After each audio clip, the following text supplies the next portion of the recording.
How are you guys? Hello and welcome.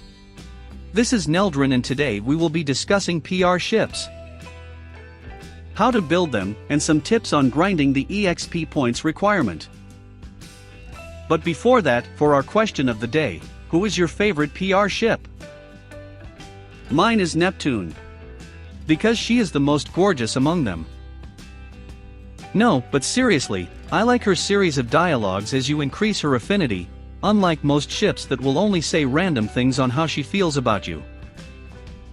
Now, what is a PR ship? Once you are Commander level 30, you will unlock the shipyard in your lab. You will be able to build them once you meet the required fleet tech points needed. After that, you will be given tasks to accomplish during her development. The most notable task here is the EXP farming, since it will take a while before you complete it. The rest are material gathering, and it is way super easy, barely an inconvenience. Maybe some of you are skeptical, especially you will be using a lot of resources. Are these ships strong? The answer is yes. Given that most ships who are similarly as strong as them are event exclusive, and some of you probably missed them, they are worth building. So who should you build first? Given the fleet tech requirement, PR1 ships will be the first to be built since they don't require too many points. Among them, Monarch should be built first, then Rune. Monarch is the strongest among the PR1 ships. She is an upgraded version of Hood.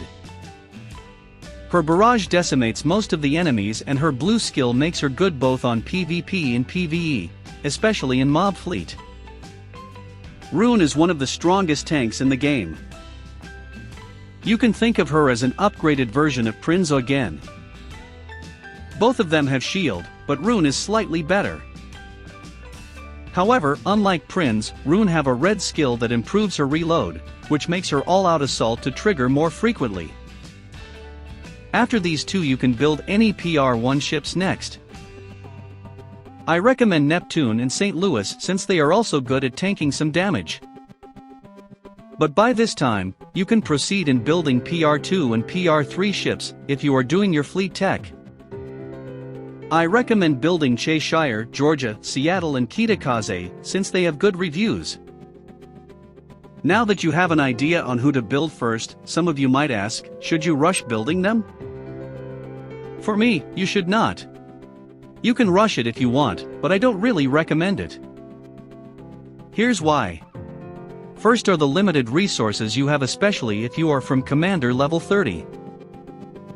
At early levels, you don't have strong ships yet, and probably you are not yet in stage 7 onwards.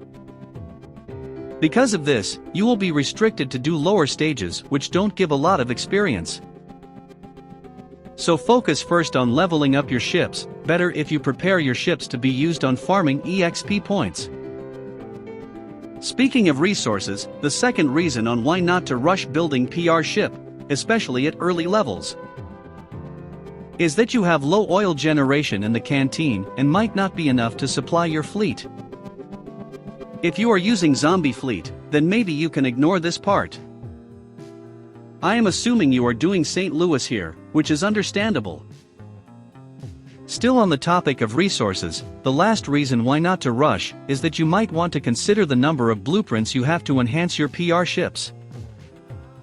Unlike most of the ships in Azalane, PR ships are only enhanceable via blueprints. These blueprints are obtainable via research in your lab and exchange shop and build. Most of the time, event shops also sell blueprints.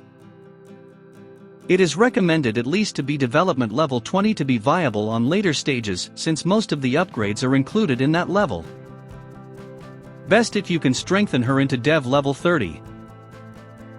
This is also the reason why I don't recommend building rainbow rarity ships earlier, since their blueprints are so rare, and if you want to buy them in event shops, they are expensive.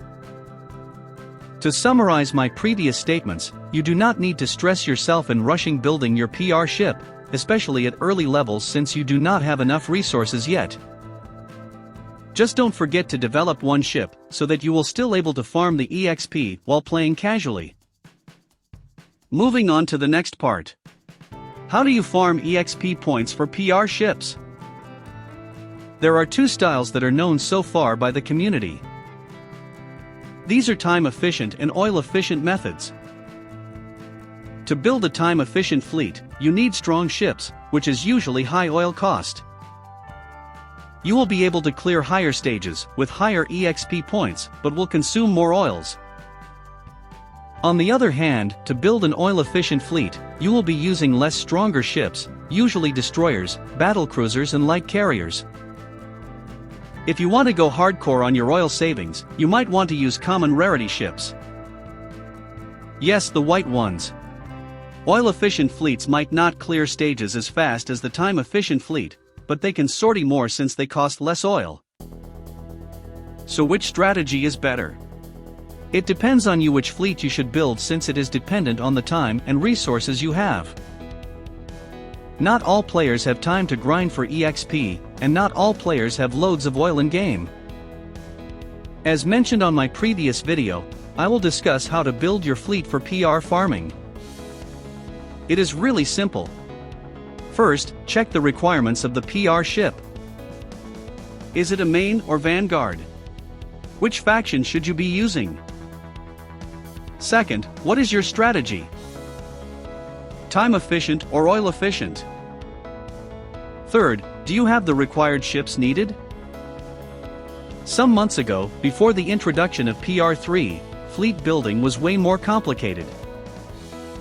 Before, we were restricted to using only the classification we are building. We cannot use battle monitors like Erebus and Terror. We cannot use destroyers when building some cruiser PR ship. And carriers are unusable in PR1 EXP farming. I remember that Rune was one of the hardest PR ships to build, since there are only a few KMS cruisers available. That's why you might be asking why there are no Z23 on recommendations on older guides even when she is good. Building your PR farming fleet might be different from your usual fleet building. Usually I build my mob fleet with the objective of creating a PR farming fleet. Also, when building your PR farming fleet, you want to get the MVP bonus EXP. So a little adjustment should be considered. If you are doing a vanguard focus, you can use only one main ship, without a primary gun, so that it cannot burst some enemy ships. If you are doing main fleet focus, you might want to use one tank in the vanguard. It is a matter of experimentation what composition will work. Anyway, this tip is just for efficiency and not a big deal if not followed. Speaking of efficiency, here are some tips to get more experience points, other than doing higher level stages. 1. There are certain ships that offer bonus experience points. 2. Sometimes, there are prelude events that offer bonus EXP to certain ships. This is rare, but you can use this opportunity for 20% more experience points per ship. 3. Always be mindful of the mood of your ship. Getting 120 and higher will get more experience points. Make sure they are resting in the dorm while you are farming with them. Lastly, take note that the harder the fleet you are engaging, the more EXP you will get. Here is a bonus: during events, Sirens will give more EXP compared to 3-star enemies. So make sure to engage them and play more event maps if possible. To summarize everything: build PR ships since they are strong. Prioritize building Monarch and Rune first. Do not rush the grinding, especially when you are beginner. Build your fleet according to the requirement. And take advantage of bonus EXP from certain ships and events. I hope that this guide helps you on understanding the PR ships and how to build them. If you have questions, clarifications, or suggestions, feel free to comment it down below. Also, do not forget to like, subscribe and hit the notification bell for more guides. See you on my next video.